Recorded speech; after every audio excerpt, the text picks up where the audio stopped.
Assalamualaikum warahmatullahi wabarakatuh. Salam. Majalah Agro 7, majalah Agro Digital kembali mengudara, atau Gros TV kembali mengudara. Kenapa? Saat ini Gros TV sedang bersama dengan Bang Refki Ridwan SH SPN NBA, Notaris PPAT Jakarta Utara. Karena alasan Gros TV kenapa menghubungi Bang Eki untuk diajak bincang santai, karena melihat kondisi organisasi saat ini yang tidak terduga terjadi sesuatu hal di tanggal 2 dengan beredarnya surat dari PPINI mengenai keputusan di luar Kongres. Apa sih permasalahan yang terjadi dan bagaimana sih solusi ke depannya? Yuk kita ngobrol dengan Bang Eki. Assalamualaikum Bang Eki. Waalaikumsalam warahmatullahi wabarakatuh. Apa kabar Bang Eki, sehat? Alhamdulillah nih Bro Mahfud ini selalu saja gitu ya. Tapi mudah-mudahan ada manfaat lah. Amin. Nah Bang Eki, sedikit dong. Karena kan gini, kalau tidak salah tanggal 1 September saya ngelihat di Facebook September ceria. Saya berharap benar-benar terjadi keceriaan. Makanya di tanggal 1 September kalau tidak salah Gros TV dapat undangan dari Kerawang untuk menghadiri sebuah diskum. Dan di situ ada informasi, ada pertemuan di Bidakara. Oh ya. Nah, sebelum masuk ke situ, kalau melihat kondisi organisasi saat ini dari kacamata Bang Eki seperti apa? Kalau secara keseluruhan ya, yang berkaitan ini INI ya, yang berkaitan dengan akan segera dilaksanakan pesta demokrasi Ikatan Notaris Indonesia yang direncanakan itu di bulan November tahun 2022 ini. Baru ya? Ya. Putusannya. Sekarang September ya. September ini menjadi bulan yang strategis. Jadi 2 September ini menuju. Ya betul, September ceria, bahkan ada lagu September ceria ya. Nah, yang saya masih bertanya itu biasanya 3 bulan sebelum penyelenggaraan pesta demokrasi tadi ya, Kongres itu sudah dibentuk panitia penyelenggara. Oh iya. Panitia penyelenggara itu terdiri dari steering committee dan organizing committee. Ya, betul. SC ya, yang terdiri dari PP biasanya ya, dan beberapa personil bisa dibawa, misalnya Dewan Pakar atau Dewan Penasehat dan lain sebagainya ya, yang akan merumuskan tentang rancangan materi pelaksanaan Kongres. Kemudian tentunya harus dibentuk panitia pelaksana, organizing committee, yang tugasnya itu yang pertama kali ya, karena jumlah anggota kita banyak dan begitu antusiasnya kawan-kawan para anggota, Kongres kali ini sepertinya akan dihadiri oleh lebih dari 3.000, mungkin bisa mencapai 4.000 orang peserta Kongres ya. Ini melihat perkembangan yang terjadi. Nah, tetapi sampai hari ini saya belum melihat ya, apakah panitia penyelenggara ini sudah dibentuk oleh PP. Nah, jadi itu satu. Kemudian yang kedua ya, makin ke sini sejujurnya saya lihat apa yang dilakukan oleh kawan-kawan kita yang diamanahkan ya menjadi pengurus di tingkat pusat itu tidak terukur. Sudah banyak sekali komplain, protes, ya, apapun penyelenggaraan yang dilaksanakan, dan juga berbagai aturan-aturan yang keluar yang berkaitan dengan kita notaris dan calon notaris, ini banyak menjadi permasalahan yang seharusnya bisa diantisipasi. Ya, contohnya UPN, kemudian ada lagi peningkatan kualitas yang menjadi syarat, nah, yang akhirnya itu dibatalkan oleh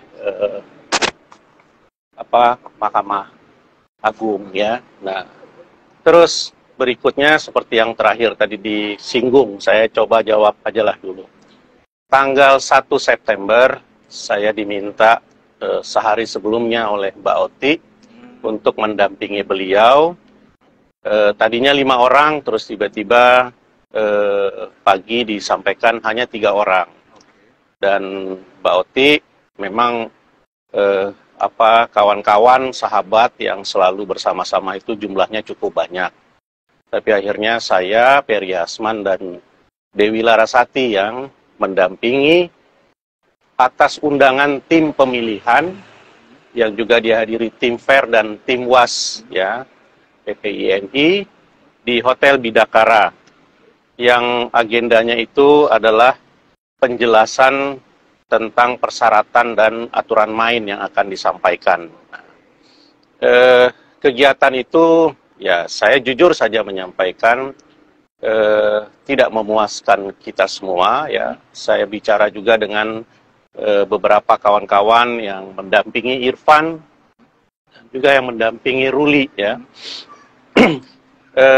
Tidak terjadi komunikasi dua arah ya. Bahkan di akhir itu di ujung itu hanya dikumpulkan baca ketum ya. Ini yang mereka lupa. Baca ketum itu ya, itu adalah usulan dari para anggota INI se-Indonesia ya. Jadi bukan baca ketum itu sebagai pemegang saham ya. Jadi seakan-akan ini RUPS gitu kan. Nah, ya kurang lebih seperti itu. Tapi ya sudahlah, itu sudah terjadi. Kemudian setelah satu arah ya, dan hanya boleh baca ketum yang menyampaikan, dan itu pun dibatasi waktunya gitu ya. Terus Mbak Oti menyampaikan tentang undangan sebaiknya disampaikan ya paling tidak 7 hari sebelum pelaksanaan ya. Bersama. Kemudian undangan itu ditujukan kepada siapa, harusnya dituliskan nama. Karena kita konfirmasi ke yang lain termasuk Kang Udin, Bang Haha gitu ya. Tidak dituliskan nama, jadi disebut di situ bakal calon anggota DKP. Nah, kan tidak ada salahnya. Toh jumlahnya cuma 5 orang dan 7 orang gitu kan. Nah, kemudian jangan waktunya terburu-buru itu gitu ya. Iya, jangan mendadak.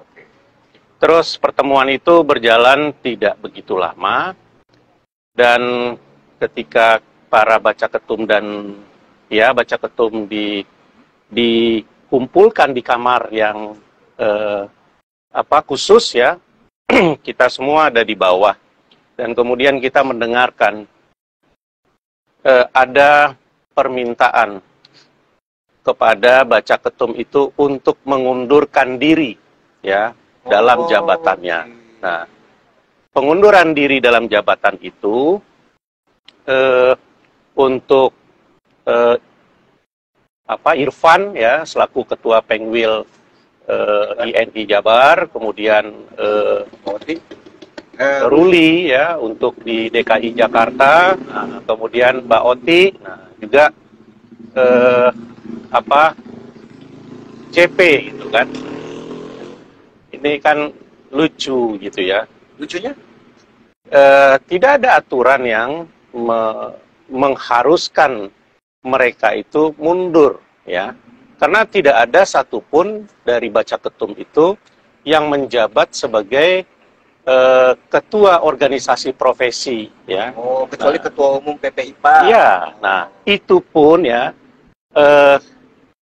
kalau nanti terpilih menjadi ketua umum, dia harus menyatakan mengundurkan diri dari salah satu ketua umum organisasi profesi itu. Iya, jadi tidak ada larangan misalnya Irfan menjadi ketua umum gitu ya, ketua Pengwil atau Ruli gitu kan, nah, tidak ada gitu. Ya. Itu loh. Nah, Bang, ada yang menarik. Waktu saya ada di Kelawang, menjelang sore, tiba-tiba jujur banyak yang WA Japri ke Cross TV. Masuklah ke meja redaksi, ternyata tanggal 1 September di acara Bidakara itu dimunculkan surat dari PP nomor 181 garis miring 1 strip DK garis miring 1X9 Romawi garis Iya. miring PP INI tahun 2022 perihal keputusan di luar Kongres percepatan waktu pelaksanaan dan pemindahan tempat pelaksanaan Kongres ke-24 INI. Iya. Yang menariknya, Pak, menarik dan menggelitik bahkan mengagetkan, di situ yang menjadi dasar adanya surat dari bakal calon ketua umum. Iya. Pertama, ada dari Tri Firdaus. Kedua, Oke, saya udah lihat surat ada itu, dari betul. Bang Julius Purnawan. Betul. Julius Iya. Purnawan. Ketiga, dari Ruli Iskandar. Iya. Keempat, dari Mbak Oti sendiri. Dan yang agak menggelitik, tidak ada dari Bang Irfan. Tanggapannya gimana? Ya, saya juga kaget. Ya, sejujurnya saya kaget ada surat itu. Dan selesai hari tanggal 1 itu, saya pisah sama Mbak Oti itu dan kawan-kawan ya, sekitar jam 5 Sore. Iya, jam 5 sore. Jadi semua hadir ya, saya lihat ada JP, ada Irfan juga yang langsung terbang katanya ke Bali. Ya, NRC. Terus saya kumpul dengan kawan-kawannya Irfan gitu kan, dan kita bahas yang tadinya berkaitan dengan pasal 16 rangkap jabatan itu. Jadi kita sepakat waktu itu untuk tidak usah mengundurkan diri karena tidak ada aturan yang melanggar. Pulanglah saya ke rumah ya, sekitar jam 19 maghrib ya. Habis maghrib saya dihubungi oleh beberapa kawan-kawan. Ada yang dari Riau, ada yang dari Palembang, Sumsel, Palembang, Jambi. ada Jambi, ada dari Kalimantan gitu kan. Saya kaget gitu kan lihat ada surat, terus saya baca suratnya, astagfirullah, saya bilang, ini apa ini ya? Ini adalah satu kesalahan yang disengaja. Ya, bagi saya surat ini sangat tidak masuk akal. Ya, dan saya lihat suratnya itu tidak memenuhi unsur kepatutan. Ya, mendasarkan misalnya dengan pasal 12 ya, ayat 1, 2, 3, kemudian ayat 4-nya tidak dijelaskan secara rinci. Terus ke bawahnya itu saya lihat ada dari TF, JP, Ruli, dan ada dari Mbak Oti ya. Memang di bulan Agustus Mbak Oti ini sosok yang baik ya, kakak lah bagi kita, bagi saya. Dia sempat menyampaikan ke saya, ke Dewi, dan juga ke Periasman. Dia diajak berkumpul oleh Ruli, ya, kemudian JP. Setelah itu disampaikan sama Mbak Oti, pertemuan itu juga ada TF. Nah, karena kalau pertemuan sama Ruli dan JP itu sebelum Pekanbaru itu sudah ada pertemuan gitu ya, karena mereka ini kan yang diusulkan oleh PPIPAT ya. Iya, nah, tapi ada TF, nah berarti ini akan ada plus. Nah, terus gimana kata Mbak Oti? Saya bilang nggak apa-apa ya, selaku bakal calon ketua umum, calon pimpinan di tingkat pusat ya, nasional, harusnya berbaur dengan siapapun gitu ya. Nah, terus tetapi kita ingatkan jangan ada sesuatu yang ditandatangani, apakah itu kesepakatan bersama atau dari masing-masing yang diusulkan, tanpa dilihat terlebih dahulu, ya, tanpa dicermati terlebih dahulu. Nah, kemudian di minggu ketiga Agustus, ya, di minggu kedua ya Agustus menjelang minggu ketiga, ternyata pertemuan itu sering dilakukan. Dan saya bilang, Mbak, ini apa yang diinginkan dalam pertemuan itu gitu ya. Terus Irfannya diajak apa tidak ya, karena kan ada 4. Terus kata TF, kata dia gitu ya, ya Bang TF juga undang kok gitu kan, ini untuk seluruh baca ketum. Oh kalau begitu oke lah ya, kalau untuk seluruh baca ketum, supaya kongres ke depan itu menjadi kongres damai. Ya. Nah, terus sempat disampaikan sama Mbak Oti ya. Apa tuh? Yang disampaikan ini ada permintaan untuk dilakukan percepatan kongres. Nah, terus Mbak Oti juga bilang akan dilakukan pindahnya tempat penyelenggaraan kongres. Nah, konkret aja saya bilang, oh tidak bisa Mbak. Terus Mbak Oti bilang gini, kata mereka, ya, ini kawan-kawan itu katanya, bisa dilakukan melalui referendum. Nah, apa itu referendum? Nah, jadi yang dimaksud referendum ini pasal 22 anggaran rumah tangga, ya. Nah, jadi keputusan di luar Kongres. Pasalnya Terus saya sampaikan, Mbak, tidak bisa, ya, sepanjang Kongres sebelumnya, ya, sudah menentukan tuan rumah atau tempat penyelenggaraan Kongres berikutnya, itu harus diikuti dan dipatuhi, kecuali terjadi sesuatu yang force majeure, misalnya ya, terjadi gempa bumi, terjadi peperangan, sehingga itu tidak mungkin dilaksanakan di situ, gitu kan? Ini kan tidak, normal-normal saja. Nah, sehingga seharusnya tetap tunduk dan patuh, kita harus taat ajas, bahwa Kongres 2019 di Makassar sudah memutuskan Jawa Barat sebagai tuan rumah. Kita harus tunduk dan patuh dengan keputusan Kongres itu. Loh, kalau mereka bilang bisa dengan referendum. Nah, ini lagi bro, ya kan, ini saya jadi apa ya, jadi kembali mengingat kejadian Riau, ya, kejadian Pekanbaru, Kampar di Riau, ya kan, bulan Juni yang lalu. Penyelenggaraan KLB, penyelenggaraan pra-kongres. Terus kita ingat, tanggal 1 tengah malam, ya, sudah masuk tanggal 2 bulan Mei tahun 2019, itu berakhirnya Kongres INI yang ke-23 di Makassar, ya kan? Betul. Nah, kita juga pernah bicara, dan kawan-kawan saya kira para notaris ini mengerti dan paham 3 tahun itu adalah 36 bulan, ya. Nah, kalau kemudian keterkaitan dengan Kongres berikutnya itu sulit untuk diselenggarakan, karena misalnya nih, masih di tahun yang lalu, masa-masa COVID, dia harus mengantisipasi dengan pemberitahuan yang masuk akal, ya. Saya kalimatnya masuk akal, berarti kan kalau masuk akal surat itu berarti sudah di luar akal sehat. Dia pergunakan pasal 22, ya. Keputusan di luar Kongres. Ini kalau saya jadinya kembali ke Kampar, Riau, ya. Kalau tidak salah, surat tentang pasal 22 itu tertanggal 24 Maret. 23 pertama.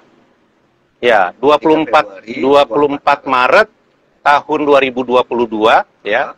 Itu dia pakai pasal 22 untuk memundurkan Kongres. Ya. Nah, di dalam pasal 22 itu, ya, kalau tidak salah di ayat 3, dalam waktu 1 bulan, ya. Nah, dalam waktu 1 bulan, itu Pengda hasil rapat dengan para anggota, ya, mengumpulkan dan meneruskan itu ke Pengwil. Pengwil kemudian meneruskan itu ke PP. Ya, apakah disetujui atau tidak. Nah, jadi kalau tanggal 24 Maret suratnya dikirim tertanggal, ya, 1 bulan itu bukan berarti tanggal 24 April itu sudah diterima oleh PP. Ini logikanya di mana? Boleh ya kan? Boleh saya bacakan? Ya. Saya oke, Grosseper. Kebetulan Gros TV megang buku. Nih Gros nih udah jadi prof nih kata Mas Widi. Peraturan perkumpulan di sini ada ART. Oke. Mohon izin Grosseper, akan saya bacakan pasal 22 Bang ya. Ya, pasal 22. Keputusan di luar Kongres pasal 22 dipersamakan dengan keputusan Kongres adalah keputusan yang diambil di luar Kongres dengan syarat-syarat sebagai berikut. A. Pengurus pusat mempersiapkan rencana keputusan tersebut untuk selanjutnya dikirim dengan surat tercatat atau kurir atau surat elektronik kepada seluruh anggota. Ya, langsung aja ayat 2-nya, Bro. Dari notaris aktif perkumpulan wilayah melalui Pengwil, Pengda, disertai pertimbangan dan penjelasan. B. Pengurus wilayah atau pengurus daerah mengumpulkan hasil keputusan para anggota biasa dari notaris aktif dalam waktu 1 bulan setelah menerima rencana keputusan dari pengurus pusat. Hasil keputusan tersebut disampaikan oleh pengurus wilayah kepada pengurus pusat dengan surat tercatat atau dengan kurir atau surat elektronik. Jika anggota biasa dari notaris aktif dengan melalui pengurus wilayah tidak memberikan jawaban dalam waktu 1 bulan, maka keputusan dianggap telah disetujui oleh anggota biasa dari notaris aktif perkumpulan yang berada di bawah pengurus wilayah yang bersangkutan. C. Keputusan di luar kongres adalah sah jika disetujui lebih dari 1/2 bagian dari seluruh jumlah anggota biasa atau notaris aktif perkumpulan. D. Pengurus pusat harus menyampaikan keputusan di luar kongres tersebut kepada seluruh anggota biasa dari notaris aktif perkumpulan melalui Pengwil Pengda dalam waktu 1 bulan setelah hasil jawaban dari seluruh wilayah diterima.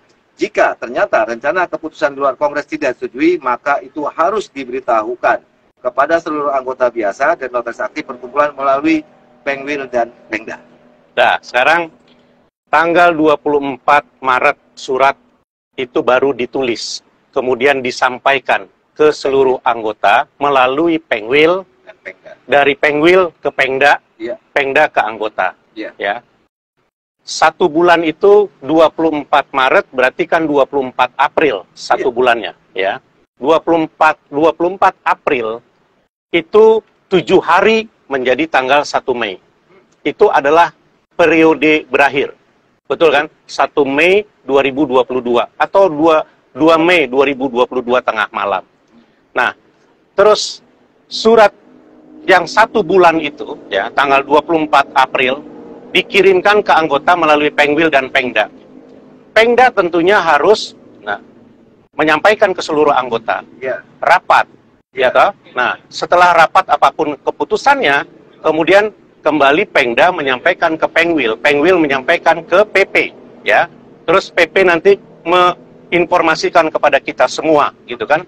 Itu terjadi tidak di Pekanbaru? Apakah di KLB atau di Prakongres? Tidak ada. Nah, dan itu dianggap ya, karena anggota tidak ada yang tahu waktu di Pekanbaru itu tentang surat ini. Dan kalaupun ada anggota beberapa yang tahu, tetapi Pengdanya tidak menyelenggarakan rapat. Ya, untuk menjawab agenda yang disampaikan oleh PP. Dan kemudian secara sepihak, PP menyampaikan, kalau Anda tidak memberikan jawaban yang kita tunggu satu bulan. Nah, 1 bulan ini kan menjadi akal-akalan kalau menurut saya gitu ya. Di mana logikanya? Nah, dan itu dianggap disetujui. Terjadi lagi surat tanggal 1 September 2022. Dia bilang ya di surat itu 1 September sampai dengan 1 Oktober ya. Kalau surat itu tidak diterima, artinya seluruh anggota itu menyetujui untuk dilakukannya perpindahan dari Jawa Barat ke Bali. Kemudian dilakukan sistem pemilihan itu dengan e-voting dan seterusnya gitu ya. Nah, ini apa? Kenapa nggak sekalian aja ada yang ngomong ke saya, dia pakai pasal 22 itu untuk 3 periode gitu kan, dan tidak ada yang melaksanakan rapat. Nah, jadi pada kesempatan ini ya saya sebagai anggota biasa ya, tidak ada salahnya juga mungkin ya, apa yang saya sampaikan ini dianggap salah ya, boleh-boleh saja gitu kan. Tetapi kalau menurut saya, untuk kali ini, jangan dibiarkan terjadi seperti kejadian yang di Pekanbaru. Jadi, kalau bisa sesegera mungkin kawan-kawan sampaikan ke masing-masing Pengdanya. Kemudian Pengdanya ini melaksanakan rapat ya, apapun keputusan rapat anggota di masing-masing Pengda itu, apakah menyetujui ya atau tidak menyetujui. Jadi jangan dianggap ini dagelan, jangan ini dianggap main-main ya. Karena kalau itu tidak dilakukan, terjadi kembali seperti yang di Berarti kalau demikian pengunduran waktu itu nggak sah juga. Kan kita waktu itu sudah wawancara, Mas Bro. Ya kan saya belajar dari apa yang disampaikan oleh kawan-kawan ya, ada Mas Prof Widi Handoko ya, dan kawan-kawan Jawa Tengah juga. Saya juga ikuti apa yang disampaikan oleh Kang Dr. Dodi gitu ya, Kang Dr. Agus. Nah, dan kita juga bincang-bincang dengan kawan-kawan yang lain, ya ini sesuatu yang tidak benar. Nah, cuman yang saya juga sedikit ingin menyampaikan juga ya, menggugah lah katakan begitu, kawan-kawan yang ada di Pengda, terutama yang di Pengwil. Kalau bisa toh jangan dibiarkan ini terjadi. Kasihan organisasi ini ya. Itu hasil Kampar Riau itu cukup menyedihkan ya. Ada kongres luar biasa, tetapi tidak dibuka kongres itu sesuai dengan mekanisme yang benar. Katakanlah misalnya tidak memenuhi persyaratan kemudian dibubarkan, tetapi bukalah, kemudian sampaikanlah tatip, kemudian apa sih yang akan dibuat dalam bentuk rancangan, kemudian putuskan itu di dalam kongres luar biasa itu ya.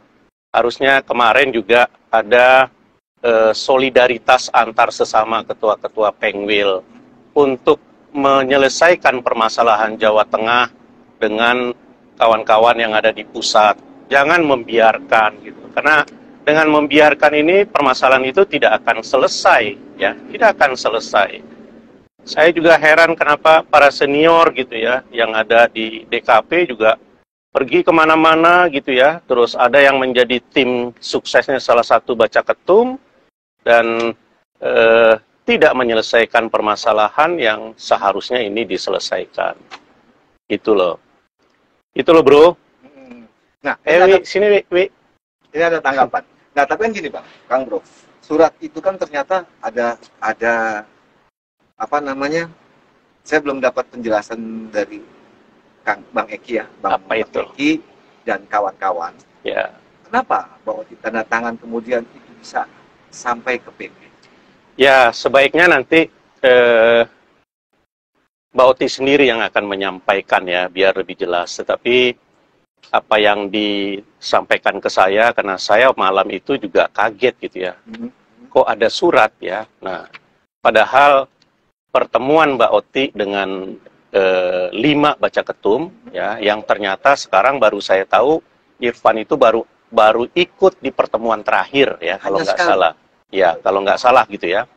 Dan waktu disampaikan tentang pindah dari Jabar ke Bali, itu kita sudah ingatkan Mbak Oti untuk tidak tanda tangan.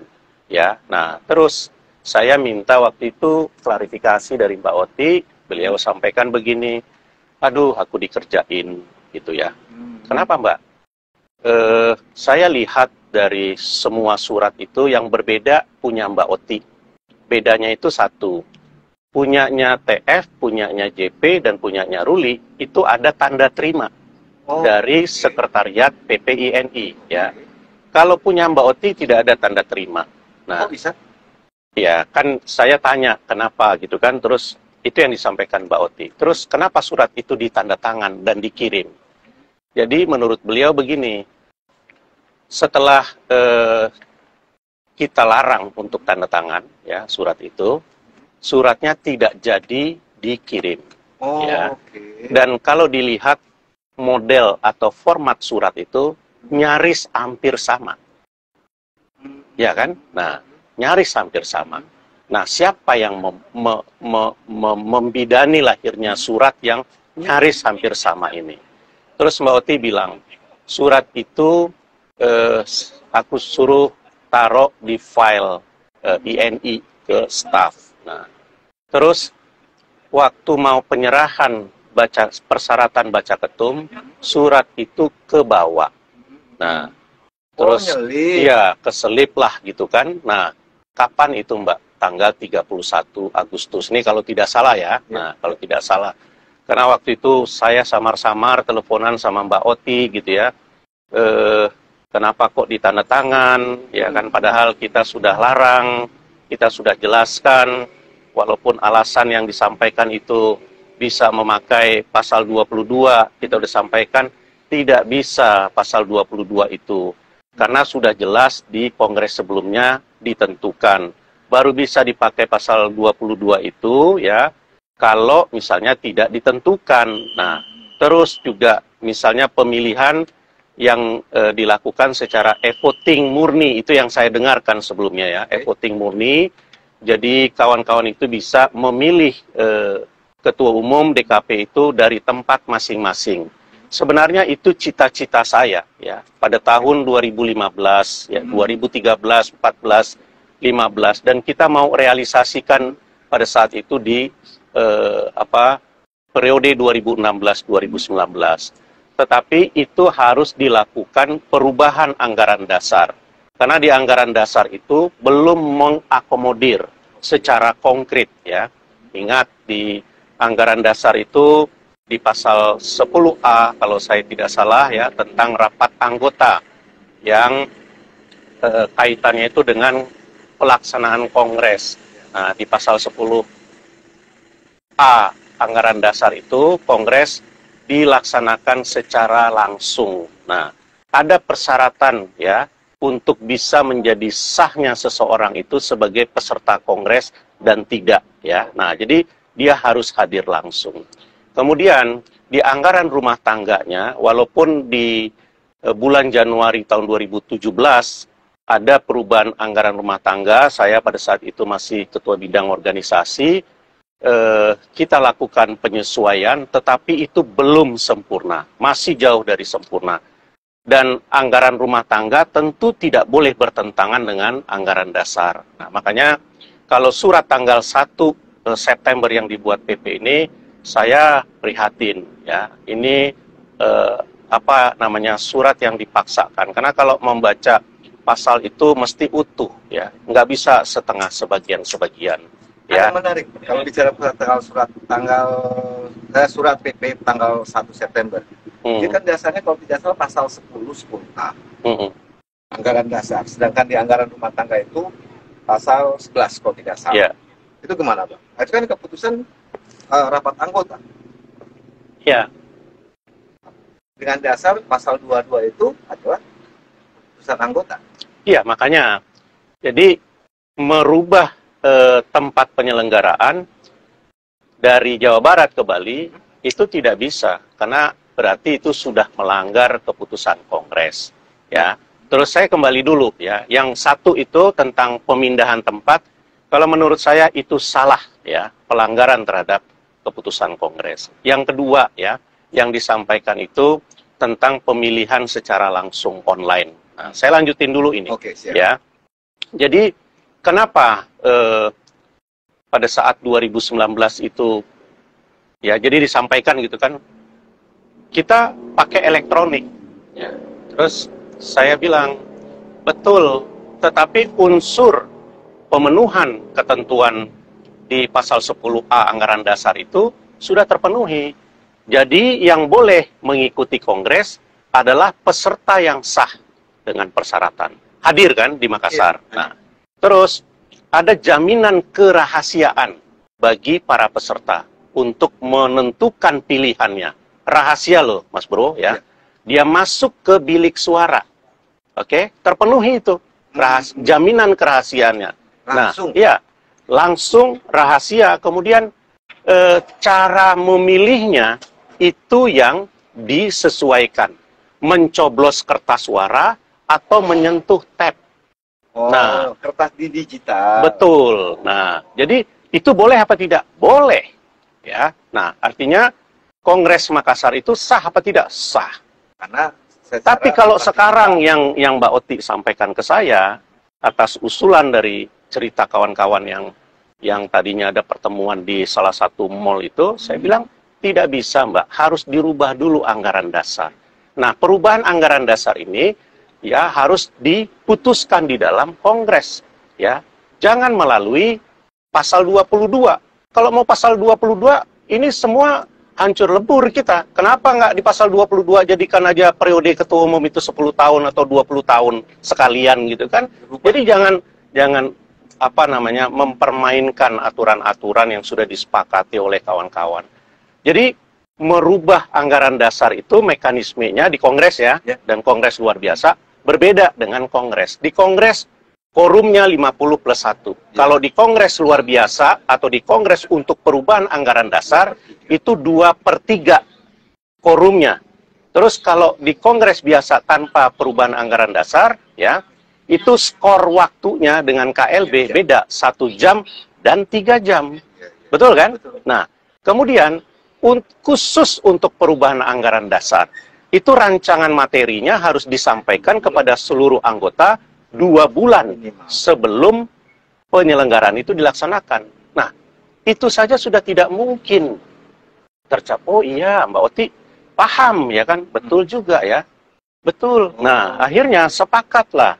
Tapi tiba-tiba tengah malam saya sampai di rumah, kok ada tanda tangan. Jadi ternyata pada saat memasukkan surat itu ke Roksi, ya, surat persyaratan baca ketum keselip, ya. Nah, kalau tidak salah seperti itu. Nah, itulah yang dipakai. Kalau saya tidak salah itu, mohon maaf kalau saya yang salah ya, karena makanya nggak ada tanda terima. Nah, itu mungkin ya. Nah, jadi lebih lanjut biar nanti Mbak Oti yang menjelaskan. Jadi kalau Mbak Oti ini sosok yang baik, ya. Kakak, ibu, ngayomin, udah malang melintang, kita lihat orangnya juga low profile, membumi, tidak sombong. Jadi saya yakin Mbak Oti tidak ada sedikit pun niat, ya, niat saja tidak ada, apalagi tindakan untuk melakukan tidak taat ajas. Lalu Bang Eki, boleh saya bacakan komentar dari para pemirsa Terus TV? Ya. Yang pertama dari sebentar, wow banyak kali yang memberikan tanggapan. Neti Arab, taat asas itu penting ya Mbak Eki, karena pasal 12 ayat 4 ART sudah mengaturnya. Karena telah ada keputusan Kongres di Makassar. Waktu sudah dari Yeni Manopo, Pak Indra Kurniawan Harahap, paten Abah Eki yang taat asas. Jadi ada aktor yang mengkonsep surat Bu Otika, tanda tanya, bagaimana menentukan pendapat anggota yang 20 ribuan untuk dapat dipindahkan, tanda tanya, kan jelas melanggar keputusan Kongres. Keputusan lewat, apa nih, sebentar, panjang banget. Lewat Komisi A yang jelas, kan jelas melanggar keputusan Kongres. Keputusan KLB lewat Komisi A yang jelas menentukan tempat Kongres di Jabar. Iya, ya saya kira kawan-kawan itu semua sudah cerdas, pintar. Ya memang S2 saya ya banyak belajar dari kawan-kawan daerah. Ini sejujurnya saja,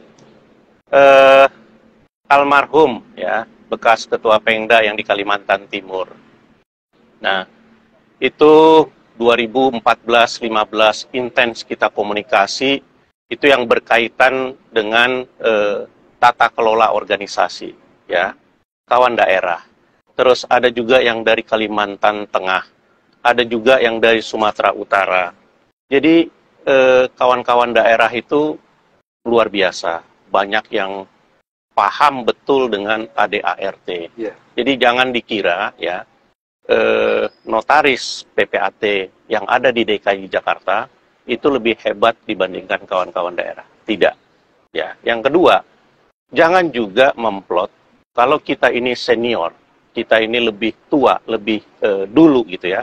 Terus kita yang lebih tahu dengan segala macam tata kelola organisasi. Tidak. Yang muda-muda itu banyak yang bagus-bagus gitu loh. Jadi konkret pasal 12 ayat 4 itu. Jika Kongres tidak menentukan, kalimatnya kan jelas itu. Boleh ya. Saya bacakan? Ya, boleh. Oke, bukan seperti tadi saya bilang, Grossever, apabila tidak diputuskan di dalam Kongres, megang buku perkumpulan. Oke, bagian ke-1 rapat anggota. Paragraf 1, Kongres dan Kongres luar biasa. Ya, pasal 4-nya aja langsung, Kongres, bro, yang kaitannya dengan itu ya. Kongres pasal 12, ya. Ayat 4. Ya. Apabila tidak diputuskan dalam Kongres mengenai tempat penyelenggaraan Kongres berikutnya, maka pengurus pusat dapat mengusulkan hal dimaksud melalui keputusan di luar Kongres. Nah, kita balik. Ya. Kongres sebelumnya di mana? Makassar. 2019. Diputuskan tidak di Makassar? Putuskan. Diputuskan. Jabar. Selesai kan? Terus kenapa sekarang itu dikangkangi? Ya. Ke Makassar itu hadir kemarin itu lebih dari 2.000 orang. Dari ujung Pulau Sumatera, Kalimantan, ya, sampai ke Papua.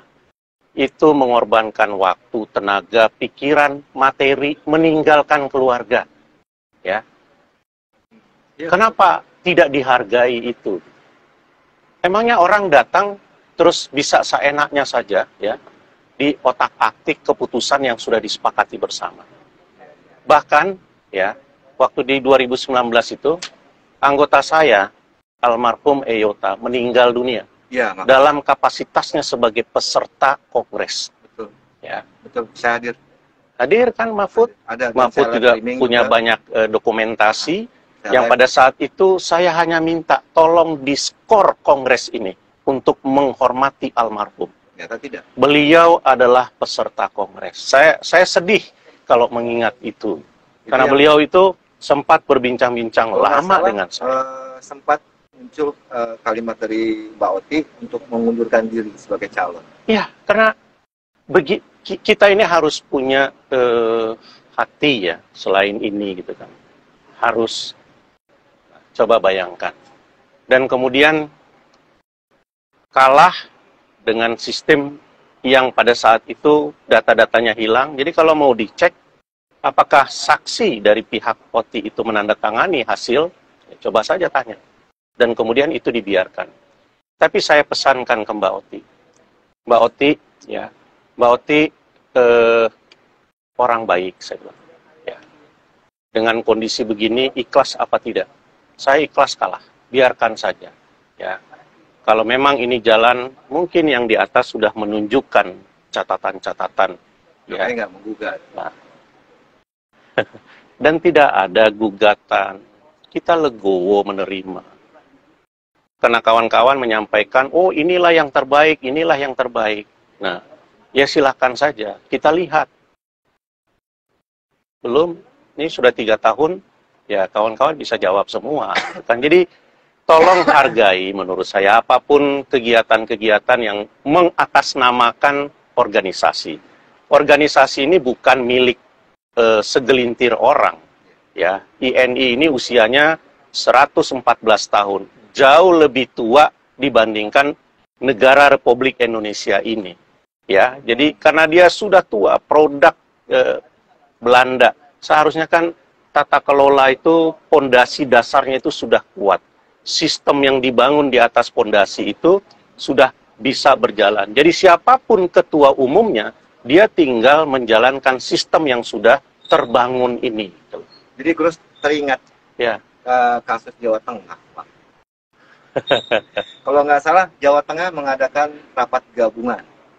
Dan itu sempat Gus Duti atau MGD buat tulisan. Ya. Pengwil Jateng mengadakan rapat gabungan tanggal 23 kalau nggak salah. Kemudian tiba-tiba ada rapat gabungan lagi tanggal 25. Ya. Tanggapan mungkin Bang Eki nonton kali ya, nonton dan baca tulisan. Tanggapannya gimana, Pak? Ya. Itu pasal 49 kalau tidak salah. Jadi ada kongres luar biasa. Ada rapat pleno pengurus pusat yang diperluas, RP3YD. Sebentar, Pak, boleh saya potong sebentar? Ya. Saripudin dinotarikan, kondisi miris ini tentunya merusak tatanan perkumpulan YNI kita saat ini. Luar biasa, asumsi pembenaran dilakukan oleh yang dikatakan adalah pengurus pusat. Yang dikatakan pengurus pusat. Minta tolong kepada Bro Eki Ridwan, himbau 4 baca ketum agar menarik kembali surat mereka demi kemaslahatan perkumpulan YNI kita bersama. Karena yang ini dijadikan parameter oleh PPYNI dalam berbagai substansi atas asumsi pembenaran itu. Semoga semua pihak menyadari bahwa konteks keluarga dalam perkumpulan YNI kita jangan hanya jargon semata. Salam sehat selalu buat kita semua. Thanks, Bro, MGD. Salam, Bro Paten. Dino Tarigan, salam paten. Lanjut. Jadi, nah, ada hierarki ya. Nah, terus kemudian di tingkat wilayah ada konperwil, nah, dan seterusnya ada rapat gabungan. Jadi rapat gabungan itu adalah rapat yang ada di tingkat wilayah. Yang unsurnya itu adalah para pengurus wilayah, perwakilan pengda gitu loh. Jadi itu unsur. Nah, jadi bukan rapat gabungan itu rapat yang diprakarsai oleh pengurus pusat. Nah, itu bagaimana dong nasib yang rapat kedua? Nah, unsurnya terpenuhi apa tidak? Pengurus wilayah apa tidak? Terus ada perwakilan pengda-pengda apa tidak? Berapa jumlah pengda yang di sana? Ya kan? Nah, terus tentu ada mekanisme quorum. Tidak bisa lagi dibablas. Misalnya yang hadir satu pengda, terus nanti ya taruhlah 1, 2, 3, 5 ya. Nah, terus kemudian ya diskor ya karena tidak mencapai quorum. Kemudian dianggap itu sudah sah karena sudah melalui mekanisme skor. Tidak bisa begitu. Organisasi kita ini bukan organisasi kemasyarakatan pemuda. Pemuda Pancasila ya. Ini organisasi yang isinya itu para pejabat umum, notaris dan PPAT. Nah, levelnya sudah S2 ada gitu. Saran dari Bro Taligan, Bang Eki diminta menghibau. Baca ketum kemana nih? Ya, saya pada kesempatan ini ya, Bro Dino menghimbau kepada 4 bakal calon ketua umum ya. Pertama, taat ajas. Jangan tabrak ajas. Ya. Taati keputusan Kongres, anggaran dasar, anggaran rumah tangga, perkumpulan INI. Ya. Ini harusnya para baca ketum yang didukung oleh para anggota yang ada di berbagai daerah. Mereka memulai semua itu dengan rapat anggota. Begitu sibuknya mereka meluangkan waktu, dibentuk kepanitiaan, menghadirkan, menyediakan konsumsi, mencari tempat, dan seterusnya. Ya, kemudian mereka memilih yang akhirnya terpilih 5 orang. Ya. Indonesia yang mengusulkan. Disaring di tingkat wilayah melalui rapat gabungan. Ya, menjadi 5. Rapat gabungan kemudian dibawa ke prakongres dan disahkanlah menjadi 5. Jadi hargai kawan-kawan anggota yang sudah bersusah payah. Mereka itu punya harapan besar. Punya harapan besar. Ini betul urusan organisasi, tetapi ada keterkaitannya dengan tugas jabatan kita. Seharusnya organisasi di tingkat pusat itu sudah bicara pada tataran kebijakan dan prinsip. Sudah bicara tentang aturan-aturan yang berpihak melindungi para anggota untuk bisa melaksanakan tugas jabatannya. Sekarang ini, notaris itu jabatannya sudah terdegradasi, terkikis. Ini yang harusnya kita jujur ya, kita sadar gitu kan, bahwa kita itu sudah dianggap oleh sebagian ini ya, itu sudah menjadi jaringan dari broker, dari biro-biro jasa, banting-banting harga. Kemudian akta kita akibat dari kesepakatan para pihak, kemudian salah satu pihak dirugikan, dilaporkan ke penyidik, terus kita dipanggil-panggil. Di mana peran organisasi untuk mengayomi dan melindungi? Di mana peran organisasi ya yang seharusnya itu bisa memberikan pencerahan dan seterusnya. Jadi waktu berjalan itu begitu cepat. Nah, dan periode itu hanya 3 tahun. Hanya 3 tahun. Dan seharusnya fokus. Ketua umum itu tugas utamanya hanya satu yang utama, bro. Menjalankan perintah Kongres. Amanah Kongres. Ya, itu tugas utamanya. Yang seharusnya, nah ini juga saya ingatkan kawan-kawan ketua-ketua Pengwil. Video yang beredar di Facebook itu, pidato dari ketua umum ada. Bahwa meminta atas. Ya itulah ya. Jadi harusnya dalam 1 tahun itu dilaksanakan RP3YD. RP3YD ini salah satunya itu adalah mengevaluasi hasil keputusan Kongres dan kinerja pengurus pusat. Bukan laporan Pengwil ke PP. Supaya apa? Ini harus dibalik loh. Supaya kita inginkan untuk ke depan loh. Ya, untuk ke depan. Kita ingin PP itu tidak arogan seakan-akan dia adalah pemilik. Ketua umum itu dipilih oleh anggota, pengabdiannya untuk anggota. Itu amanah Kongres, bukan perintah-perintah, bukan pecat-memecat, ada mekanismenya gitu kan. Dan Memecat. RP3YD itu seharusnya masing-masing ketua Pengwil itu mengevaluasi apa yang PP lakukan, bagaimana dengan program yang begini, dan seterusnya. Bukan Pengwil melaporkan, terus kemudian seakan-akan dia adalah anak buah. Salah. Ya. Ini organisasi, bukan perusahaan, bro. Organisasi nirlaba. Ini ada yang menanggapi lagi.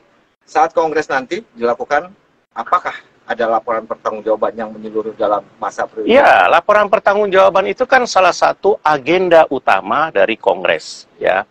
Dan yang selama ini dianggap oleh kawan-kawan itu LPJ itu hanya LPJ keuangan. Salah, ya. LPJ itu dari 3 tahun yang dijalani, pertama adalah laporan pertanggungjawaban tentang program yang sudah dilakukan, yang sedang dilakukan, dan yang tidak berhasil dilakukan. Berarti menyangkut amanah kongres sebelumnya. Betul. Kalau di 2016 ada 18 program bidang, itu yang menjadi skala prioritas, ya. Nah, jadi pertanggungjawabannya itu satu, ya. Yang kedua, ini adalah laporan keuangan.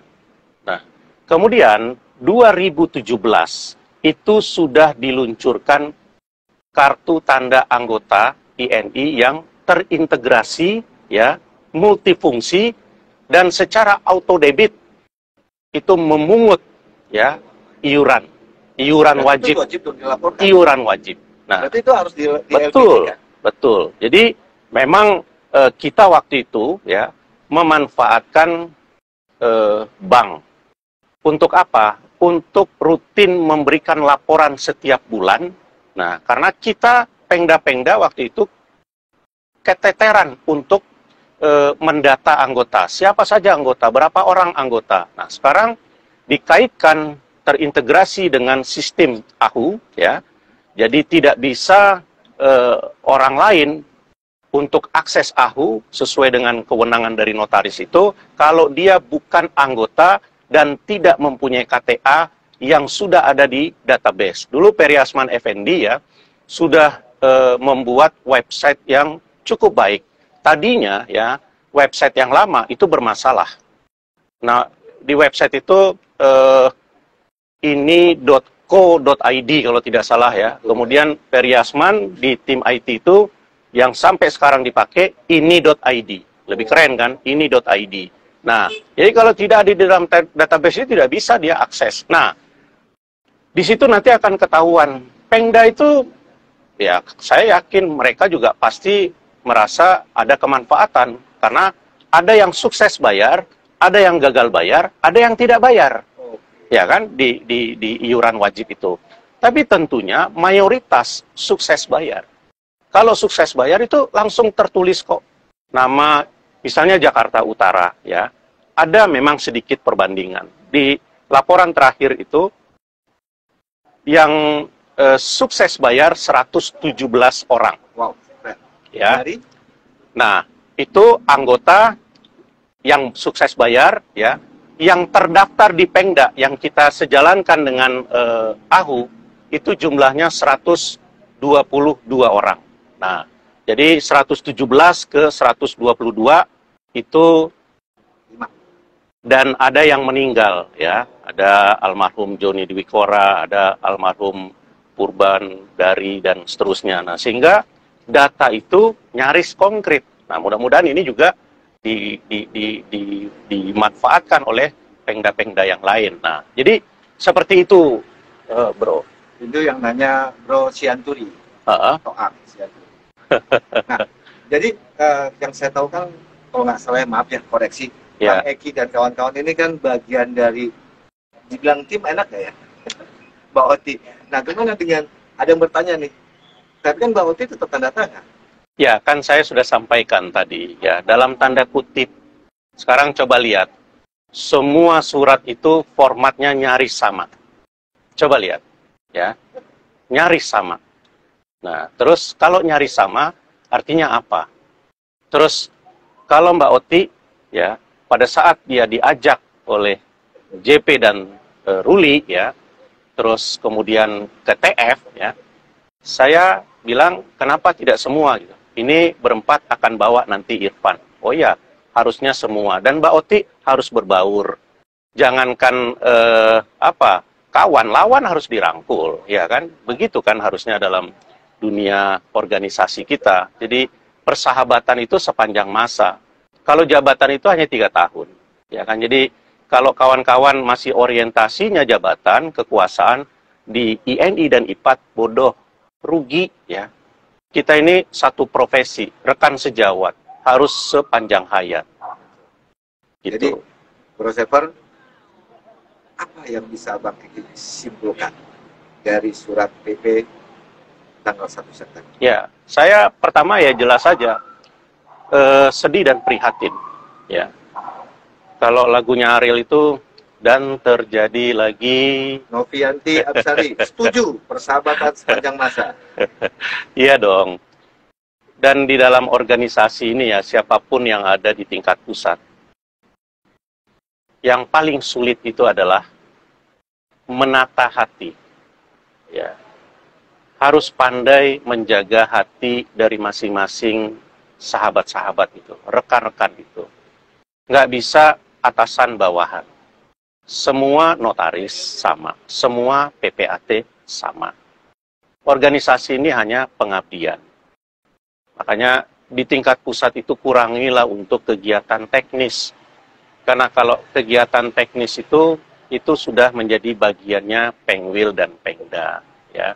Bicaralah pada tataran prinsip dan strategis, bicaralah hal-hal yang kreativitas inovatif untuk kepentingan yang menasional. Itu bro. Jadi kembali lagi ke rapat gabungan. Tadi rapat gabungan kan? Ya. Rapat gabungan itu di pasal 49. Ya. Itu ada di tingkat Pengwil. Ya jelaskan unsurnya siapa? Wilayah, Pengwil, perwakilan, Pengda, dan seterusnya. Agendanya apa? Kemudian kalau misalnya dalam satu Pengwil itu ketuanya berhalangan tetap, apakah meninggal dunia, atau misalnya terpilih menjadi bupati, wali kota, gubernur, ya kan, atau misalnya menjadi pejabat negara lah gitu kan, nah sehingga dia harus cuti 5 tahun gitu kan, nah atau dia terkena kasus pidana dan lain sebagainya. Nah itu di rapat gabungan itu harusnya agendanya itu adalah memilih salah seorang wakil ketua untuk menjadi ketua sampai nanti terselenggaranya konferwil. Bang Eki, ada yang menarik. Yeni Evangelin Manopo. Mbak Waktu Yeni. sudah sangat sempit. Kalau masih tunggu surat email anggota Oktober, apakah panitia kongres siap? Pertanyaannya, panitianya udah terbentuk apa belum? Ya kan, idealnya kan 3 bulan sebelum penyelenggaraan kongres. Kalau misalnya sekarang tinggal 2 bulan baru dibentuk, nah ini kan seakan-akan ada sesuatu, ya. Makanya janganlah jadikan kewenangan baik itu di tingkat pusat, juga mungkin di tingkat wilayah dan daerah untuk kepentingan sekelompok. Lupakan itu. Jangan lakukan itu. Kasihan. Sahabat itu tanpa batas. Jabatan itu terbatas. Betul, Novi, ya. Dan harus pandai menjaga hati. Toh kita selalu mengumandangkan dengan saling hormat dan cinta, ya. Ya kan? Dengan saling hormat dan cinta akan jaya selamanya. Oke, Bang Eki. Jadi kesimpulannya, pasal 49 tadi? Ya, di pasal 49 tentang rapat gabungan. Jadi peserta siapa? Kemudian kalau keterkaitannya itu dengan ketua yang berhalangan tetap, ya itu harus diambil dari unsur wakil ketua, ya kan? Nah, terus quorumnya juga mesti diperhatikan. Dan rapat gabungan itu, ya siapa yang berwenang menyelenggarakan? Yang menyelenggarakan adalah Pengwil. Tapi bisa nggak PP hadir? Ya, sekarang gini bro. Kita juga sudah memikirkan tentang kewenangan pusat ya. Sekarang dibalik pertanyaannya. Yang memilih ketua Pengwil siapa? PP kah atau anggota Pengwil? Anggota Pengwil. Pengwil. Betul. Sekarang pertanyaan yang cukup menggelitik saya dari dulu ya. Kenapa PP ya tidak boleh hadir di dalam konferwil? di beberapa daerah ya ada PP yang tanpa maksud tertentu masuk ke dalam ruangan pada saat konfarwil diusir karena memang tidak ada unsur. Jadi peserta konfarwil adalah satu perwakilan PP misalnya ya. Nah, yang kedua seluruh pengurus wilayah ya. Yang ketiga pengurus daerah, Dewan Kehormatan Daerah, Dewan Kehormatan Wilayah, dan anggota yang ada di wilayah tersebut. Nah, PP boleh hadir tidak di konferwil? Kalau tadi disebutkan berarti boleh dong? Tidak boleh. Unsur. Ya, kalau ada unsur, ini kan tidak ada. Sehingga tidak bisa di anggaran dasar. Anggaran dasar kita ini ya memang yang kita pakai ini kan yang terakhir itu 2015. Tepatnya tanggal 30 Mei 2015 di Banten. Itu adalah anggaran dasar dan kode etik yang menjadi pegangan kita sampai saat ini. Nah, banyak hal-hal sebenarnya yang harus kita perbaharui ya. Kita sesuaikan, kita sempurnakan anggaran dasar itu dengan kondisi pada saat ini. Jadi anggaran dasar yang pertama kali dilakukan perubahan itu, Bro, ya, itu dilaksanakan di Bandung. Itu dilaksanakan tahun 2005 pada saat Undang-Undang Nomor 30 tahun 2004 lahir. Nah, ketua umumnya waktu itu ibu saya, tempat saya magang sebelumnya, Tin Norman Lubis. Terus 2006 karena memang sudah terjadwal kongres, ya, itu juga dilakukan, tapi tidak ada yang signifikan, hanya prinsipnya itu redaksional, ya, itu. Kemudian dilakukanlah penyesuaian sedikit. Nah, yang terakhir adalah tanggal 30 Mei 2015 di Banten. Nah, di situ dirubahlah anggaran dasar, kode etik, kemudian ada. Nah, di 2015 itu organ ya, alat perlengkapan perkumpulan itu ya ditambahkanlah selain rapat anggota, kemudian pengurus, kemudian dewan kehormatan, yang keempat itu ada mahkamah perkumpulan. Nah, terus apalagi yang lain sangat banyak. Itu sudah harus semua dievaluasi. Jadi, kalau Bros lihat penjelasan dari Bang Eki, ya berarti PP sudah menabrak pasal 49 juga. Betul. Kalau itu diselenggarakan oleh PP, ya, tapi saya kan tidak tahu, nggak ngikutin betul sih ya. Yang saya sempat nonton itu yang Om Eko jadi pimpinan rapat, kalau tidak salah itu ya bidang organisasi ya. Nah, di Pengwil ini Jawa Tengah, karena Mas Widi waktu itu ketuanya ikut menjadi bagian sebagai peserta ya, anggota. Luar biasa Prof Widi itu. Jadi maksud saya, kalau PP hadir di rapat gabungan yang diselenggarakan oleh Herlina, yang ditunjuk oleh PP, itu juga sudah menabrak pasal 49. Berarti ini menabrak kembali anggaran dasar, anggaran rumah tangga pasal 12. Begini aja Bro ya, tugas pengurus, ini pengurus loh ya, pengurus pusat itu harusnya merekatkan, bukan memisahkan, ya kan? Merekatkan, bukan memisahkan.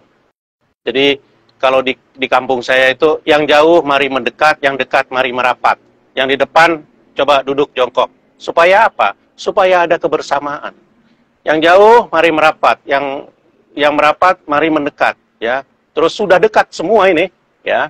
Terus yang di depan suruh duduk. Supaya apa? Yang di belakang bisa kelihatan. Disitulah kebersamaan, ya. Nah, kalau sudah seperti itu, ya. Jadi apapun permasalahan bisa diselesaikan dengan musyawarah kekeluargaan. Jangan pendekatannya itu pendekatan kekuasaan. Makanya kalau ini dan IPAT, pendekatan kekuasaan, nggak akan selesai-selesai. Harus pandai menjaga hati. Nah, setuju. Itu loh. Oke, karena tidak terasa waktu telah hampir 1 jam kita ngobrol santai ini Bang Bro jadinya nih, Bang Bro Eki Ridwan. Jadi apa yang bisa Bang Eki simpulkan keseluruhan dari bincang santai? Ya, pertama tadi yang disampaikan oleh rekan Paten ya kan. Nah, mudah-mudahan ini bisa menyentuh hati para baca ketum ya. Kalau Mbak Oti sih insya Allah ya, karena memang tadi juga udah disampaikan. tinggal yang 3. Kembalilah ke ajas, Pokoknya Abah. ya. Kembalilah Wahyudi. untuk taat ajas. Patuhilah semua keputusan bersama. Hargai itu, gitu ya. Tetapi untuk mengantisipasi ini, ya, saya yakin kalau ini tidak diantisipasi, nanti pesta demokrasi damai di Jawa Barat itu akan bisa terjadi tidak baik. Kenapa? Anggota sudah merasa tidak dihargai. Padahal mereka sudah korbankan waktu, tenaga, pikiran, dan materi. Dan merekalah yang memilih ketua umum, Dewan Kehormatan. Nah, hargai itu. Jadi sebelum itu terjadi, akan lebih baik tarik kembali itu, nyatakan sikap untuk tetap taat ajas, tidak tabrak ajas. Terus berikutnya, kalau memang perlu diantisipasi, nah ini yang saya khawatir gitu ya, segeralah buat rapat anggota di Pengda masing-masing. Saya nggak kebayang, nih membayangkan aja bergidik juga bulu roma saya nih. Kenapa? Lebih 240 pengurus daerah yang akan melaksanakan rapat anggota. Waktu terbuang, tenaga pikiran terbuang, uang terbuang, hanya untuk merumuskan ini kembali, ya, yang padahal sudah jelas aturannya itu diputuskan di Kongres, ya kan?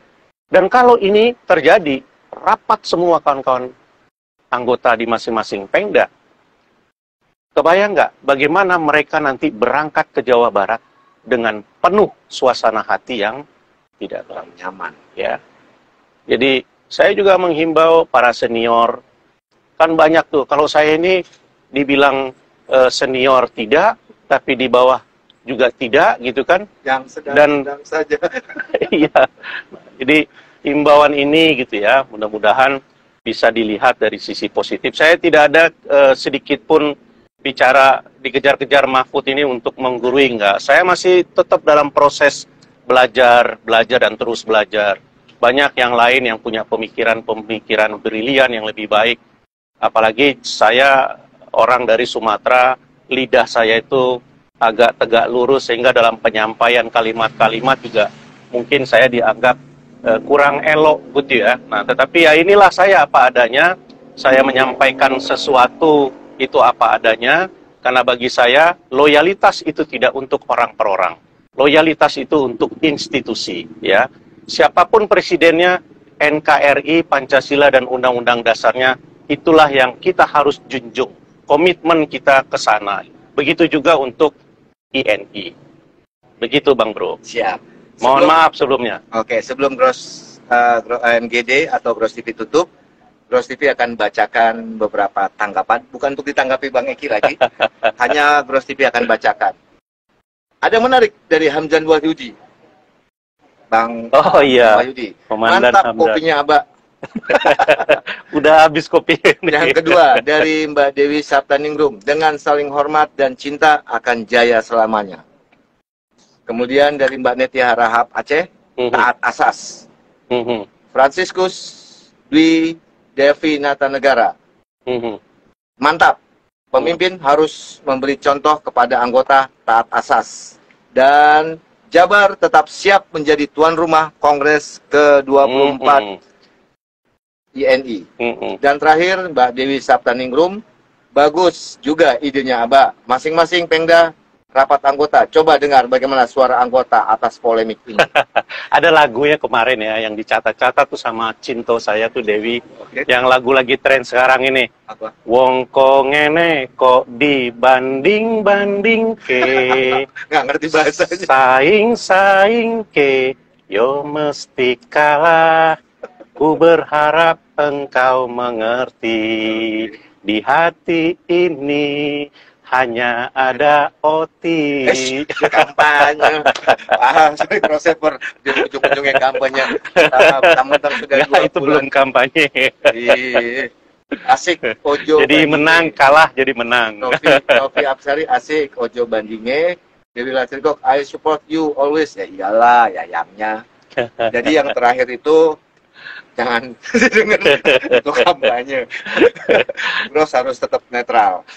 Oke, Bang Eki, terima kasih atas waktunya. Sama-sama. Dan mohon maaf malam-malam dipaksa untuk bertemu dan wawancara.